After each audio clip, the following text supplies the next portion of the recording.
আসসালামু আলাইকুম।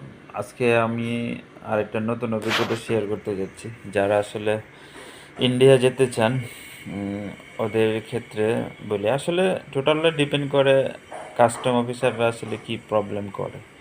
আজকে আগরতলা দিয়ে আমি ইন্ডিয়ায় ঢুকলাম। ঢোকার পরে আমার সাথে ৯,০০০ আর রুপি ছিল।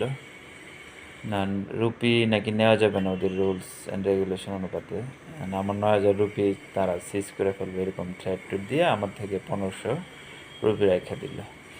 কারণ আমি তো আসলে ইন্ডিয়ান রেগুলেশন এগুলো আসলে জানি না কাস্টমসের কী ইফেক্ট। তখন আমি বের হয়ে গেছি, তারপরে আমার মাথার মধ্যে একটা লাগলো যে আরেকটা পার্টির কাছে ৫,০০০ রুপি ছিল, তার থেকে একটাও রাখে নাই, আমার থেকে রেখে দিয়েছে। তখন আমি চিন্তা করলাম যে আবার যাই, গিয়ে এখানে বিএফএস ছিল, ওদের সাথে কথা বললাম। বলছে আমাকে একটা হেল্প করতে পারবেন? বলছে কি? আমি বলছি এই প্রবলেম হয়েছে, আপনাদের